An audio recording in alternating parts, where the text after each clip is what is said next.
So Nav, you're first. Who are you? Who am I? My name's Nav Athwal. I am enjoying this beautiful view, great venue. I am the CEO and founder of Realty Shares. Realty Shares is an online marketplace or crowdfunding platform for real estate. We have been around for about 2.5 years. In that time frame, have funded about $200 million of capital through the platform. Focus on both debt and equity and commercial and resi investment properties. We are based in San Francisco, but I always like being in Southern California when I can for the weather, and it's great to be here today. I've never had a view like this. This is awesome. So I am Rich Swart, and I have a lot of titles, and I want to try to skip to the part that might be possibly relevant. The badge says UC Berkeley. I'm actually transitioning away from UC Berkeley. Sorry, Nav, because he's a Berkeley alum. So I'm sort of the data geek of crowdfunding. There's no analyst Forrester, doesn't follow the industry. There's no there's not enough money, frankly, yet for anybody to follow it and dedicate resources to having an analyst shop. So as an academic, I've been doing most of that work. For the last 3 years at UC Berkeley, I've been running the research team in Haas, studying crowdfunding, alternative finance, and sort of the intersection of impact investing, social-based investing models, and crowdfunding models. I'm a recovering relapsed or relapsed recovering academic, so I've actually come in and out 3 times. I've had a couple of exits as an entrepreneur. I've run companies. I've been with a venture firm before, so I can't quite decide what I'm going to do when I grow up, so I just keep doing things. This fall, I'm actually going to be part of Stanford's technology venture program, getting my hands a little dirty at Stanford. But a lot of what Jillian and I go back from the very beginnings of this industry is that I've been doing a lot of the initial fundamental research, market growth, market size, what's happening globally. I wrote the World Bank report on crowdfunding, the UK alternative assets reports. I've consulted with 7 national governments on crowdfunding regulation. So, in fact, I'm leaving here today to go to Washington, D.C. to go yell at regulators. So I spent a lot of time, too much time, in fact, in Washington, D.C. dealing with regulatory threats. And I've worked with the White House, SEC, Congress, FINRA, other assorted groups. And at some point today, we'll talk about my phone call with Treasury that happened last week, which sent shivers down my back. Ooh. Richard, you said you're going to go yell at regulators. Which regulators are you going to yell at and why? This particular group is NASA, the combination of the 50 state regulators plus the Canadian provincial regulators. I'll give you a funny story. So I was keynoting at another conference a few months ago, and I said the number one threat to the industry is state regulators, not the federal regulators. After my speech, 3 state regulators came onto the stage. I didn't look at the agenda before I spoke, apparently. And 2 of the 3 said it under 506, Reg CF, sorry, use the right terminology now. Under Reg CF, you had to register your offering with their states. So Doug Ellenoff, one of the other attorneys in the crowd, pulls out the regs and says, by the way, you're specifically exempted from state level registration. You're absolutely wrong. So think about it. The state regulator is keynoting a major conference in the industry and isn't even familiar with the regulations that they're regulating. What does that tell us about their opinion of the industry? The sad fact is they have deep contempt for non-accredited crowdfunding. And there's a lot of pressure and a lot of discussion still occurring within the state regulators to try to sabotage crowdfunding. So when I say go yell at, since I don't know, I'm not an operator, I'm not a sponsor, I'm not a broker, I get to be objective, which means I get to be really rude, because they don't regulate me. Now, I have a question for you. Sure. Because Realty Shares happens to be one of my favoriteest platforms. Awesome. So what do you look for the issuers who are in the room, and I know there's a few, what do you look for from an issuer before you'll even think about accepting them for the Realty Shares platform? Sure. So, just to put things in perspective, each month we're probably getting about 1,200 applications, 1,200 to 1,400 applications from issuers around the U.S. Some are legitimate applications, some are half filled out, but that's the world of applications we're receiving. Wow. So it's a big universe of issuers out there that want to explore crowdfunding as a way to raise capital. I think the number one thing we look for when we see an application is what is the prior track record? How long have you been in business? How many deals have you executed in the past? Are you a first-time real estate investor and operator? Is this your 10th deal? So really track record guides pretty much every decision we make on whether we want to work with a specific operator, fund a specific deal. once we get comfortable with the track record, we will do just standard background credit checks on the issuer and any key principles of the issuer to just make sure there's no major criminal issues or major financial issues that have been historically on their record. And then we really get into the deal. So I think we have a very flexible platform. When we started the company 2.5, 3 years ago, our number one objective was we want to make the process of raising capital more efficient. We want to bring investors that would otherwise not have access to deal flow in multiple markets to these real estate operators, but we don't want to necessarily change the way they do business. We don't want to create new structures that make it difficult for them to operate the deal or manage the investors. We really want to fit within the existing ecosystem and the existing way that they do business. So when we get into the deal, we look for, we look at the financial model, we look at an appraisal, et cetera. We're really looking to see if the returns meet the objectives of our investors, and then we work with the operator to really structure the deal in a way that works for them. So it's through an LLC syndicate. All of our investors come in as one LLC, so you're not adding another 40 investors to your own LLC. One investor managed by our affiliate. But again, going back to your question, I think what we really look for is track record, and then we get into the deal and look at the returns and the assumptions around the returns and whether they fit the over 30,000 accredited investors we have on the platform. Now, Richard brought up states and the problems with states not being very cozy with crowdfunding or really taking the time to even learn the law. And my experiences with the states is sometimes they don't even learn their own laws. So, and I'm not saying that in a derogatory manner, it's true. They got a lot of stuff these regulators who are attorneys at the state level are a lot of times worried about a lot of securities fraud and a lot of fraud and not just, real estate crowdfunding, for example. So their brain, like all of us, can only fit so much information. And so and when they see something that looks like fraud, they immediately believe it's fraud. They don't investigate. It's kind of the whole shoot first, ask questions later mentality. Nav, with your platform, what have you run into with the state regulators, if any problems at all? I mean, state regulators, I think the problem with the way the state regulators are thinking about this is there's been a shift of power through the Jobs Act between state and federal. Reg A was not preempted. Reg A Plus does preempt state law. You have this new exempt or preempted regulation called Regulation CF. So states are slowly feeling like they're losing power. Well, they lost their battle too. Yeah, exactly. So I think that in turn has created some level of, okay, what we need to really get our pulse on this and even interject ourselves because we're losing power to oversee this in a much bigger way. Regulation D, Rule 506, unfortunately, has preempted state law since inception. So we use Reg D Rule 506, and we haven't used Reg A Plus yet, where we haven't started the path down using the crowdfund exemption. So I think states have been sort of hands-off with our platform because we are using a regulation that has preempted state law for decades. But I do think states just generally are paying attention, and I think the difficulty is every state's so different.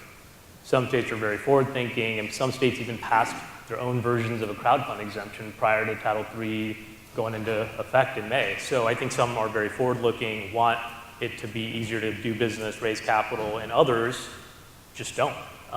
So I think it's very different. We haven't had any big run-ins with states. We've definitely had inquiries on, hey, how's your business work? We see that you're selling securities to investors in our state. Can you tell us more? But it's only been inquiries. It hasn't been anything more. But I do think every state's very different. Mm-hmm. Richard, if I was an investor and I'm investing for the first time, what should I be looking for? In real estate specifically? Or just in a crowdfunding platform and specifically?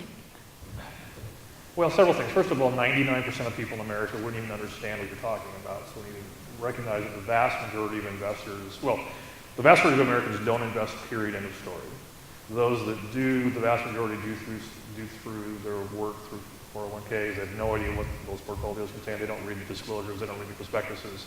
A very small number of people actually have any idea what they're invested in. So if you take the very small subset of people that actually do self-directed IRAs and some active investing, there's several things that need to look at. First of all, there's the myth that crowdfunding implies it's all sexy tech and web companies, and this is the next Facebook. So aside from the online begging, the opposite is people thinking that the nature of technology-based industry implies that all the companies have to be highly stable, great growth expectations. I get fan calls you do from China all the time, and they're looking for 20 to 30% annual yields net of everything. And I'm like, well, that'd be nice. Tell me where to find those deals consistently, and I'll invest alongside of you. But there's a perception that crowdfunding is new and sexy in some quarters, and all it really is a shift in securities regulations which allow new types of deal structures to be enacted, and the general solicitation is probably the most interesting part of crowdfunding, in my opinion. But there's nothing about the nature of a deal crowdfunded versus done through a traditional sponsor or broker-dealer network that makes it better or worse. So you still have to look at deal fundamentals, so look at the financial returns, history of the operators. And I think people lose that awareness. What we have found, which is really interesting, I always like to make this point, is crowdfunding was not invented here in the US. In fact, we're one of the last countries to join the party. Crowdfunding has been operating in Australia for equity crowdfunding for 14 years now. It's been in the EU for about 7 years. So America is actually a laggard. And our securities regulations are onerous, difficult, and otherwise reflective of Washington, D.C. right now. But the point being that we didn't do it well, we didn't do it elegantly, we didn't do it easily. So the data from Europe shows that crowdfunding investors typically skip over all the financials. They literally ignore all the financial disclosures, and they literally don't even look at them. If you look at the web traffic data, where they go on websites and what they look at is the market opportunity, and then they look at the management team and they look at their experience, and they try to do basically a market fit or a management market acumen assessment and try to determine if they believe that these people have to execute in this market or not. And they don't spend a lot of time because, as a former VC, we all know the projections are a bunch of crap. We know the 5-year hockey stick doesn't exist, and a smart VC uses the ability of an issuer to describe how they're going to make money, and if they understand the financials and the underlying fundamentals of their business as a proxy for how smart the management team is. We don't assume that those numbers actually mean anything. It's the dance you all do, right? Well, I think sophisticated real estate investors have your own version of that dance, and I'm not a real estate guy, so I'm not going to pretend to be able to use the analogies. But equity crowdfunding investors typically zero in on who you are and what your experience has been, as opposed to give me some macro level economic projections about growth in the industry. So Nav, when you're putting something on your platform, how do you, with hearing what Richard said, how do you position something onto your platform to make it palatable to the investor while still making the proper disclosure?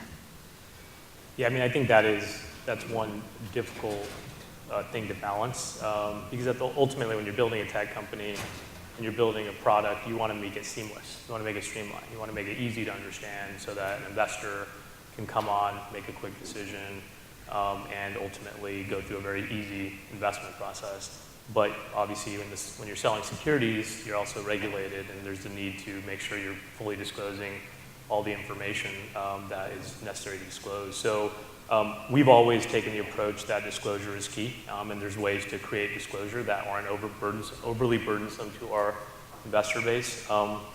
We have, I think, just to kind of elaborate on what Richard was saying, the investors using crowdfunding are very different. Not all of them are come from one typical industry or one type of profession. We have investors, again, over 30,000 credit investors that come from all walks of life, all age groups, all professions. We have doctors, we have finance professionals, we have sophisticated real estate investors. So each investor, I think, views an investment differently. And I mentioned earlier, you asked, what do you look for in a deal? And I said track record of the operator is probably the number one most important thing. And that I think is very consistent. What Richard was saying is the management team and their ability to execute. Is that something that the investor can believe in? So I think the way we balance it is on the deal pages, so that's the pages that investors see when a deal goes live and actually make decisions based on that page. We try to disclose all the information we can in a very easy to read format, but then we have a documents tab where all the backup information is there. So if an investor really wanted to dig in more deeply, they could go in, download PDFs, download Excel docs, and plug and chug into those models and get a little bit more granular with the deal. But if an investor got comfortable with the deal without doing that, they could just look at the deal page and make that decision. And then if you look at our deal pages, every deal page has a very long list of disclosures where we make clear that, look, we've done our diligence, we've vetted these deals, but there's risk. So I think it's gone really well. I think this entire industry is about transparency. I think you made a really good point, Jillian, is we're all gatekeepers of this industry, and it's really important that we treat it properly, so we avoid what happened after the Madoff scandal. And I think most platforms out there are taking that seriously because they know it's their business, and one platform could impact the entire industry. And so our investors generally have been very happy with the transparency. As we've grown, we've tried to make it a bigger point to create transparency, education, and be more balanced than just saying, hey, this is a great deal, you should buy it. Hey, this is a deal we've vetted, and here's all the things we like about it, but here's the things that are not so great that could happen if you invest in it. Absolutely. Now, this question's for both of you. Now, I made it very clear how I feel about Regulation A and Reg CF. I think Reg CF personally is a little, it doesn't make sense to me in the long run from an issuer perspective. But I'd like to hear from both of you guys on the perspective from the investor and from the platform or an issuer perspective or an educated man's perspective on should we be allowing unaccredited investors to carte blanche invest in these platforms? Richard, we'll start with you. Since you talk to regulators pretty much every week, I think you're probably best equipped to take the first. Yeah, I actually chaired the Securities and Exchange Commission's Investor Protection Panel for Title III for academic, so I spent many an hour with the SEC on this. I think the regulations are ridiculously overly burdensome from the issuer's perspective. That being said, the SEC really... Oh, come on, I need a job. I love lawyers, but let's be real. The Congress, okay, the little sausage making, I'm going to give you a 30-second history of the Jobs Act. The bill that passed out of Congress originally was clean, allowed SPVs, allowed a $5 million cap, not a $1 million cap for Reg CF. It did not have a huge amount of compliance and ongoing reporting requirements. It then got bounced to the Senate Banking and the Senate Small Business Committee that then got involved in some vote trading around the XM bill, which had nothing to do with the Jobs Act. The version that came out had like 14 regulations slapped on top of it thanks to Elizabeth Warren and her camp. And so the stuff that is in the Jobs Act that we don't like about Reg CF was not informed by policy, analysis, data. It was literally a vote trade. And I know. That happens. DC behaves like politicians. I know. So I'm being a little cynical. But no, the point being that the version that came out of the House was actually informed by a fairly good understanding of the behavior of issuers. The version that came out of the Senate was informed by Elizabeth Warren. How do you feel about Elizabeth Warren? I'm actually a Democrat, but on certain issues you have to have a little sanity too. So I think she's a little bit over the top, let's just say. Now, this is an interesting situation. Most people in crowdfunding in the industry probably lean far left politically, but our main proponents in Congress have been the Tea Party. So you have East Coast and West Coast tech entrepreneurs partner with the Tea Party against the Democrats. So welcome to DC. The reality is the platform risk is some language about liability of the platforms in Reg CF, which I think is very dangerous, and I argued strongly against that, and we lost that argument. I think the ongoing reporting is ridiculous, that you have a lifetime reporting as long as you have a single investor on your cap table, you have another $5,000 to $7,000 a year, thank you lawyers, compliance costs that has to be borne, and I'm sure that eventually people will systematize that down, but your total cost of capital under Reg CF is incredibly burdensome. So I see it as being more of a strategic activity that a small issuer may use to mobilize support and be part of a larger cap raise, but I don't see a huge potential. Now there's a bill right now before Congress. Last week it was in committee. There's a compromise, so they're going to not allow 5 million, that we lost that fight, but they are going to allow SPVs if this gets through Congress. Now, how many instruments that Congress will actually vote a bill through before the election? Exactly. So there's a bill, there's a committee compromise going on to fix a lot of these things, but I don't think there's any chance of anything will get to Congress, period. I think Reg A and Reg A Plus are much more elegant and intelligent and more rationally fashioned, and they have a huge potential, and we've already seen general solicitation dramatically affect the behavior of angel investors. And I work with Angel Capital Association as well, so there's a lot of great things in the Jobs Act. I think Reg CF is probably not one of those things. Interesting. Now, Nav, if you did, I did the quick math. You said you had 30,000 accredited investors now. So if you opened those doors and did, ran it against the general population, that means that you should increase your investor base to about $1 million people rather. Is that something you'd want to do, and why or why not? I mean, when we first started the platform, the mission and vision was to make real estate accessible to the general public. I'm a former lawyer, don't hold that against me, but I was naive. Too late. Go on. Naive in realizing that that's actually not very easy to do.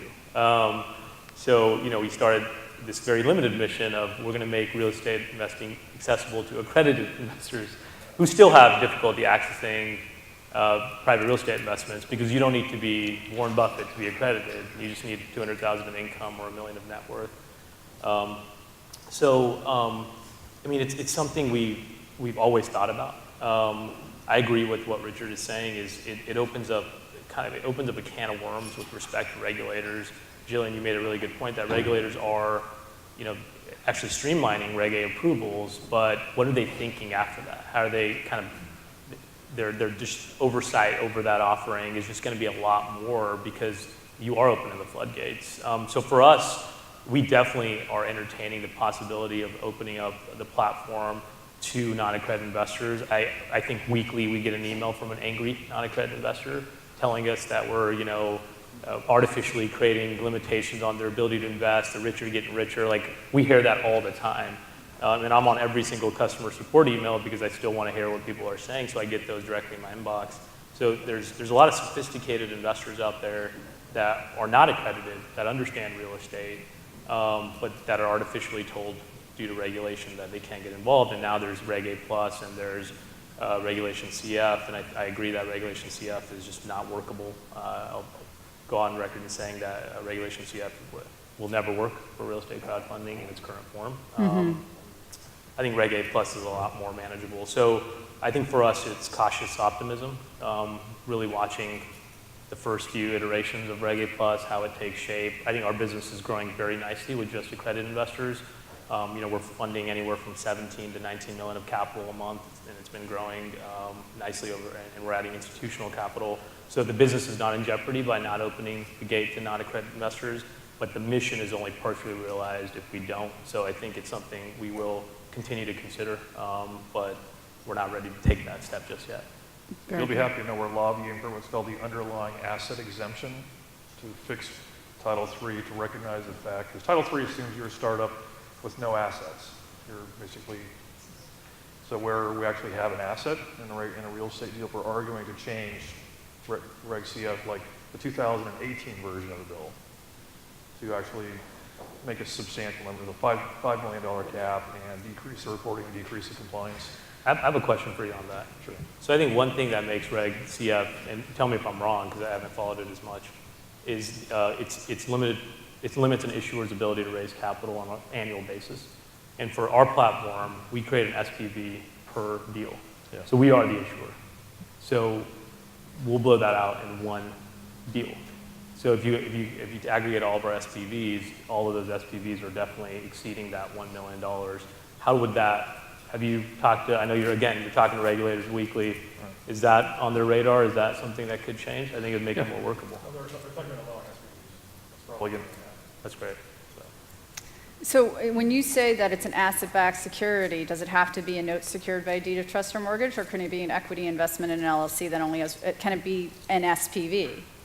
Under the current discussion as of a week ago, it can be an SPV. Oh, that's As of awesome. 2 weeks ago, the answer would have been it cannot be an SPV. So I just want to clarify for those of you that might be sitting there scratching your head, as SPV is a special purpose vehicle which would only own one asset, and then you could sell interests in that particular entity, whether it be preferred equity, or some kind of debt, and as opposed to an asset-backed security like a note with a mortgage or a deed of trust behind it.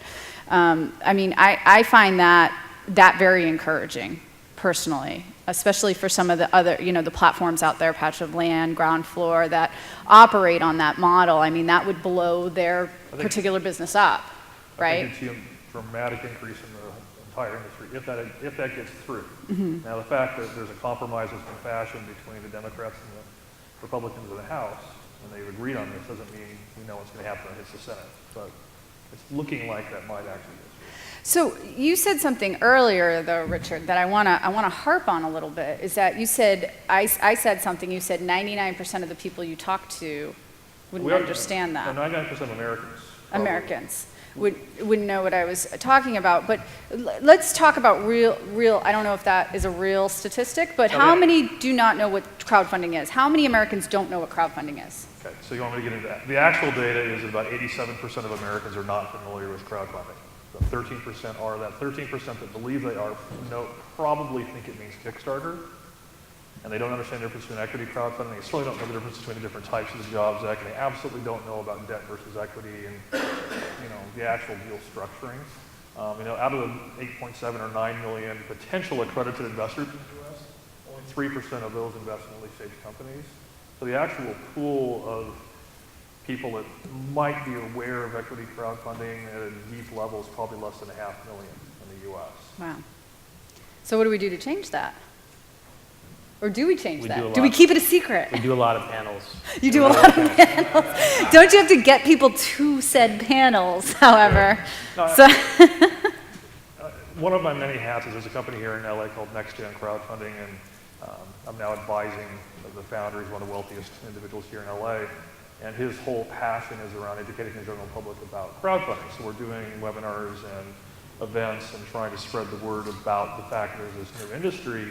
But if you look at any change in security regulations, pipes, SPACs, anything that's sort of been a disruptive new model, most securities, new types of vehicles and securities take about a decade for broad acceptance. So for Reg CF, we're in the 5th week of its evolution. For Title Reg A Plus, we're in the 7th month, I believe. So I still believe we're very, very early, which has a couple of implications. When you've done a great job of acquiring customer acquisition is going to be difficult, and it's not like this is going to explode very quickly. right. That being said, this has become normal. My friends in Europe are like, why do you Americans get so freaked out? It's just a different type of asset. It's a different investment vehicle. For some deals it makes sense. Do it when it makes sense. End of discussion. So. And there's much ado about nothing in terms of fraud. There's very, very little fraud. In the entire world of crowdfunding, the last decade, 1,800 platforms in the world, tens of billions of dollars of transaction volume. You can count the number of cases of fraud on a single hand. Just to add there, and I think Richard kind of hit upon this, we've artificially limited who should know about crowdfunding over the last 3 to 5 years, right? We've told the general public, sorry, you can't participate. It's only these 9 million, and most of those probably don't even invest their own money directly. Vast majority don't. So we've artificially limited who should know about crowdfunding, right? If you can't invest and use it, why should you know? So I think the first step is really Reg A Plus and other exemptions, whether it be an amended version of Regulation CF, that actually broaden who it can impact beyond just the accredited investors. So I think if it becomes a utility for the general public, then there's a vested interest to know what this utility is. I think the second thing is, if you kind of, Richard, tell me if you have any stats on this, but if you probably bifurcate or split up the public into like the younger, like millennials, I hate that word, but it's used and out there, baby boomers, et cetera. I think there's probably a growing number of millennials and younger people, not about crowdfunding maybe, but about fintech generally, that are paying attention. And so I was going through these stats recently that were put out by Foundation Capital, and it said something like 50% or more of millennials would rather go to the dentist than go to a bank. or a Oh, no, it's traditional. over 90%. Or it's 90%, some Yeah. ridiculous amount. Over No one 90%. likes going to the dentist. I know that. You're just, the dentist is not a fun place. So I That think. means I've never been to a dentist is what it means. Yeah. So I think there is this growing cynicism towards traditional players, whether it be wealth advisors, broker-dealers, banks, et cetera. And so I do think if you sort of split up the public, you'd see the younger population more attuned to what is happening with fintech. And I think crowdfunding is a part of that ecosystem, obviously not the only part. And unfortunately, millennials don't have as much money as baby boomers because they just haven't worked as long, and they're artificially excluded.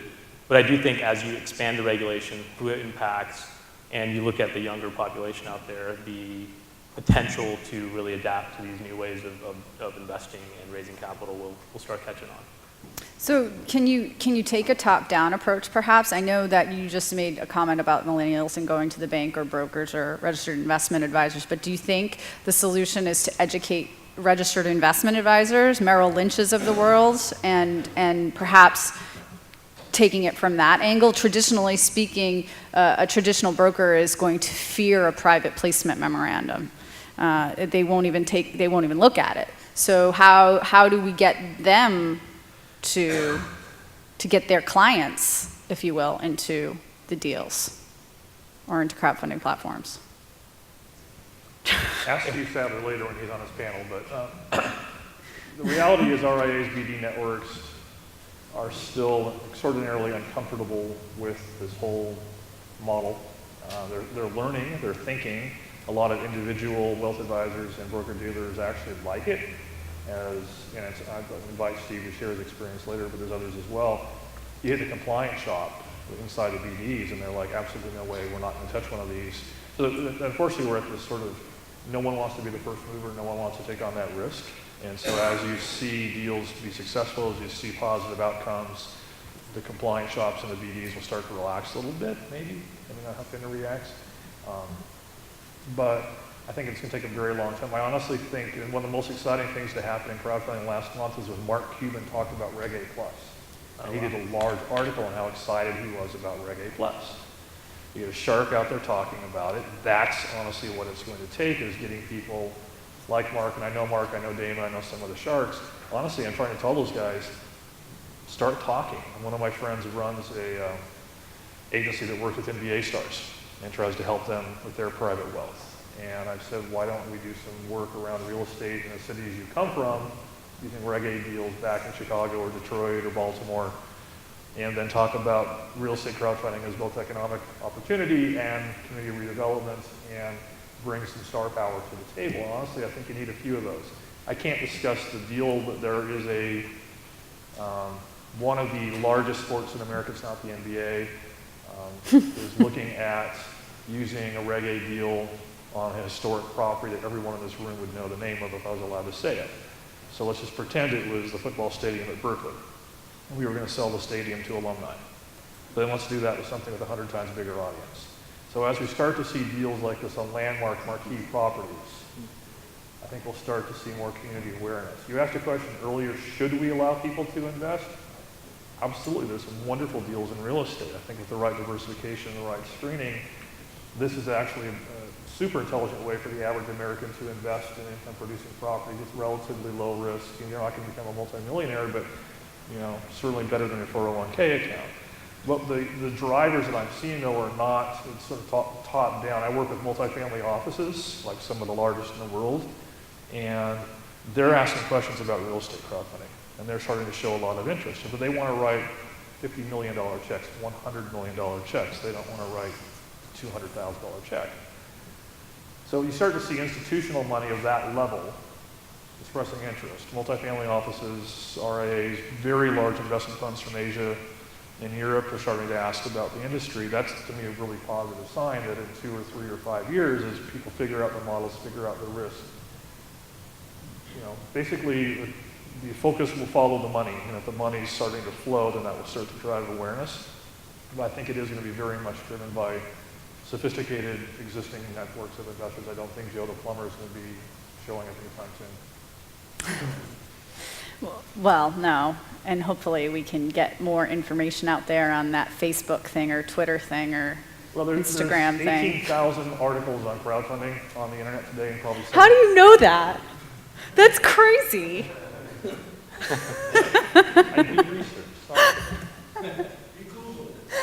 Yeah, of course, Google, you can totally rely on their. I think he's written half of them. A third. Most of it's garbage. I mean, honestly, the number of people it's like social media. How many people do you know in social media that actually consistently drive results and profit to their clients versus self-appointed wizards, mavens, ninjas, and other sort of experts in social media, right? The pool of people that truly know this industry, from an expert legal opinion and from an expert compliance, would fit in this room, probably. Yeah, so it's an interesting point there. So we work with a large law firm, DLA Piper. They're one of the biggest in the world.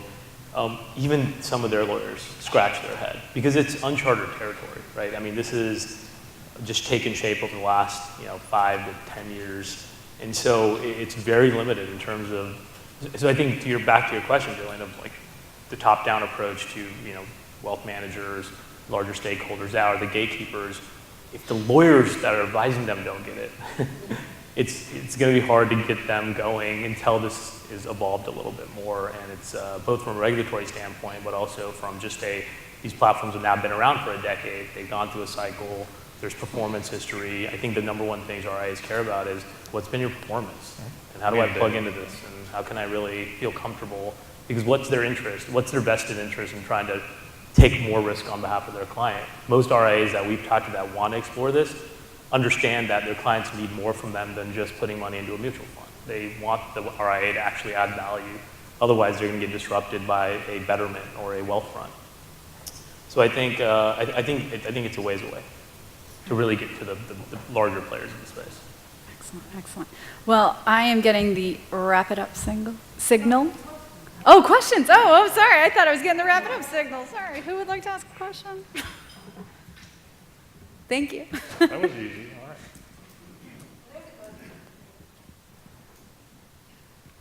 Nav, I have a question for you. Out of 30,000 investors, what's your average investment size? So out of the 30,000 that are registered, about 15% are active, very active. And the average check is around 15,000 per investor. Oh, wow. It's a pretty good average. That's pretty good. I saw a hand over here. Do you think that Reg 8 plus is more valuable than Reg CF just because of the limit you can raise? It's not just I'll answer if you don't mind, Please, gentlemen. It's not just about the limit that you can raise. It's also the restrictions on the issuer and the restrictions on how much they can take from each individual investor. We're talking 5% of somebody's net worth or $2,000 is the most you can take from an individual investor in a deal. $1 million, and you can only advertise it on the crowdfunding platform that you're on. So what good is that? That means you can't put it on Facebook, you can't put it on Twitter. Reg A, you can put anywhere. You can plaster all over the place. You can put a billboard up on the side of the 5 and tell everybody to invest in your deal. You cannot do that under Reg CF. It's highly restrictive.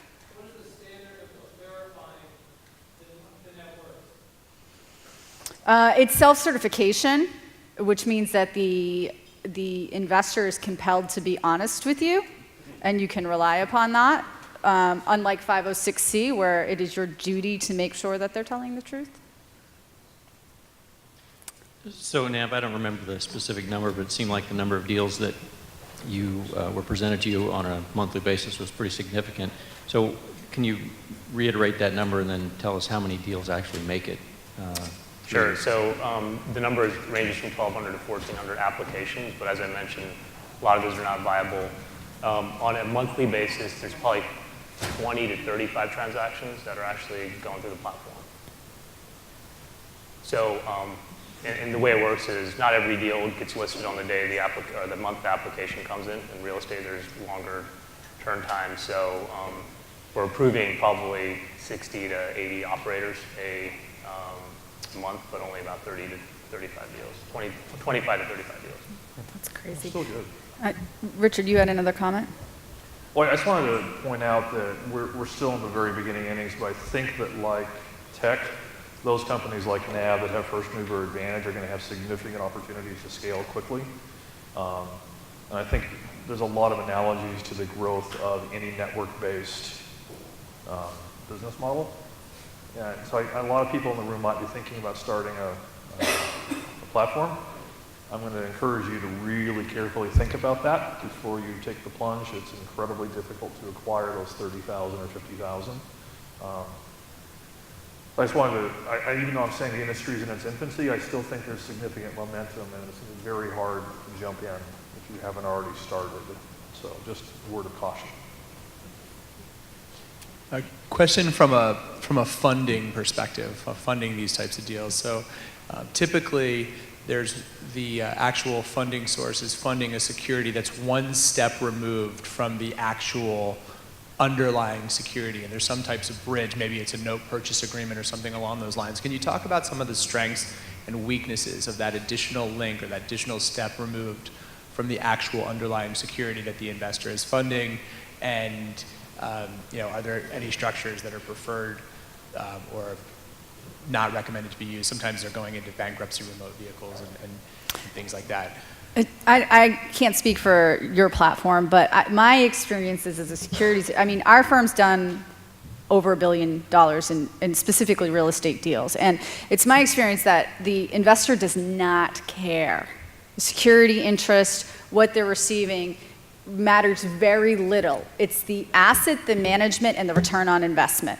And the question the investors ask, how much money do you need? How are you going to spend my money? How much money am I going to get back? And when am I going to get it back? That's it. Whether it's a note secured by a deed of trust or mortgage, a preferred equity interest, or some kind of equity split is basically irrelevant. Yeah, I would say for us, the reason why the security issued to our investors is one step removed from the underlying asset security is convenience, cost, and efficiency. Mm-hmm. So if we had investors, there's a lot of real estate operators in this room, I assume. But if you had 10 check investors coming in your deal and you had to deal with 70 of those and directly manage them, you probably wouldn't use crowdfunding. I would venture to guess. But if you have a platform aggregating those investors into a single SPV, managing them, doing the investor relations function, and bringing a $3 million check to you at the closing table with one wire, that's a much more manageable way to raise capital. So for us, it's always been about convenience to the operator. I do agree with Jillian that most investors haven't really brought up, the security, but I also think that's probably because they don't fully understand the security. Some of them at least. But if we did it any other way, I think from a cost, scale, and convenience to our operator standpoint, it just wouldn't be a workable solution that could scale. I want to also add to that end, personally, and I invest in a lot of crowdfunding. I put my money where my mouth is. I invest in a lot of crowdfunding platforms, and if you want to ask me outside which ones, I'll tell you. But personally, if you come to me and say, I'm going to give you a note with a deed of trust or a mortgage on it, and that's what you're going to invest in, I don't particularly care for that. As somebody in the know. And the reason why I don't particularly care for that is because that represents work for me. If you fail or that property fails, that means I have to get off my butt and go foreclose. I don't want to do any work. It's passive investment. Let's keep it that way. So I prefer the preferred equity or equity split model because I know somebody's in charge to take care of that as a trustee or a manager for me.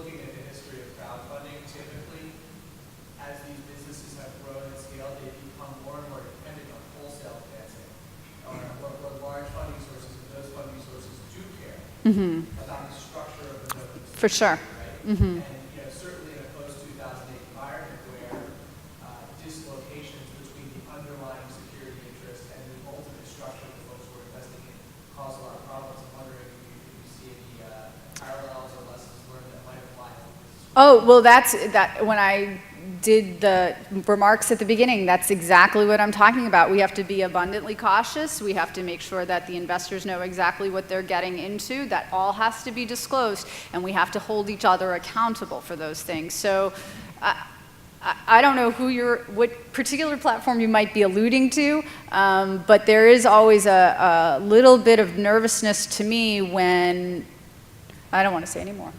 I'm going to stop right now. I'll just chime in for a second. So I think what you mean is, are larger investors going to care about the structure? Oh, well, they'll always care, Family yeah. offices, institutions, is that what you're asking? Yes. So yes, of course. I mean, so when you think about the amount of capital one of those institutions is potentially deploying it through your platform, it's in the hundreds of millions potentially. So to really get comfortable, and a lot of these larger institutions are warehousing the underlying security, so they need to get a Goldman Sachs comfortable with it as well. So they have to do a lot more diligence.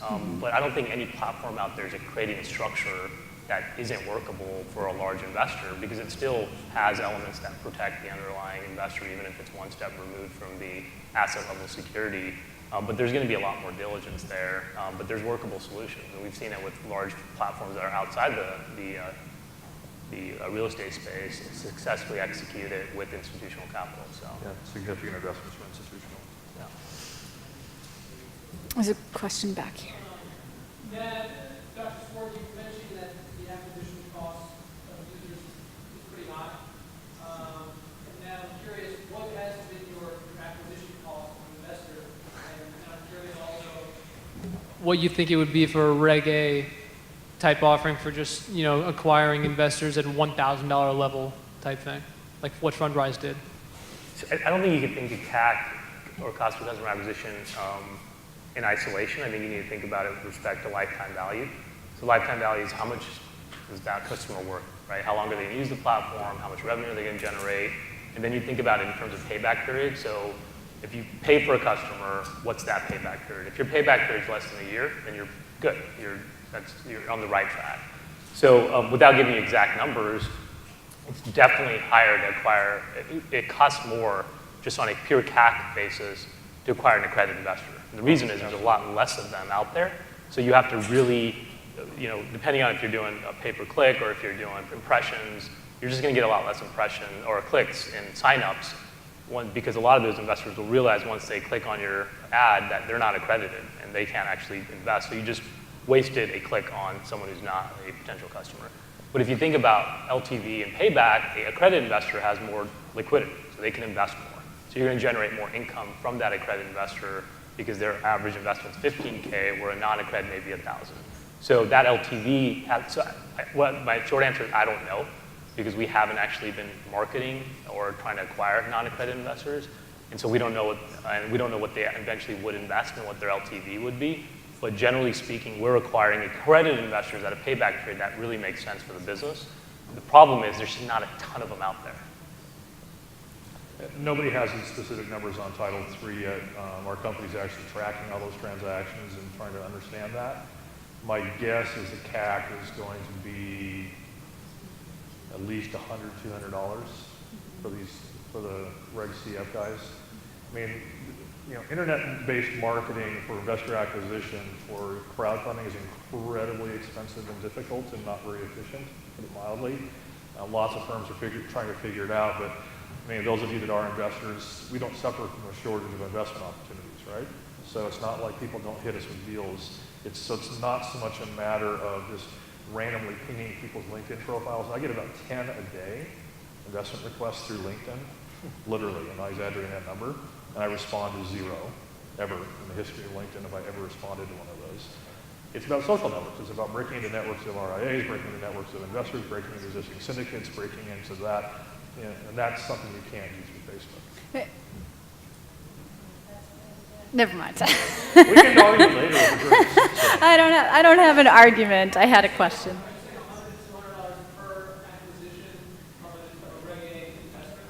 I think Reg A is higher. I don't know. I don't actually have specific numbers. I can tell you, this is an analogy. I've advised some of the largest marketplace lending platforms, and their customer acquisition costs can be north of $300.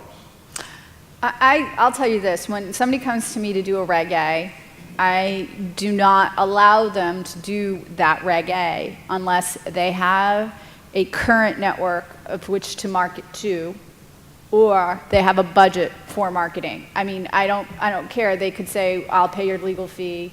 It doesn't do me any good and it doesn't do them any good And it doesn't do the industry any good to have a Reg A out there that's not working. So what we always try to do is work towards, all right, do you have a marketing budget or do you have a current network? And just to give you some scale numbers, I'm not involved in any deals, but I've been tracking several of them. The ones that are being successful are spending 6 figures on marketing in addition to legal and compliance costs. So my clients are not spending 6 figures on marketing. And they're doing well. And they're doing well, but this is why. A lot of them already have a massive mailing list. They've already built it. So they've already built it, they've already invested the capital. I would say of the 10 that I'm working on right now, 9 of them have massive lists. So. Hundreds of thousands? They have at least in the tens of thousands. And some of them are not, they're not all doing $50 million offerings either. I have some that are doing as small as $2 million and one that's doing small as $5 million. But they have this untapped market of a market that they've already created for themselves and the trust that they've already built amongst their investors. Oh, we're done? Oh, good. Wrapping it up. If you have any other questions, I'm sure we'll be able to answer them outside. Yeah. Great. Thank you. Thank you.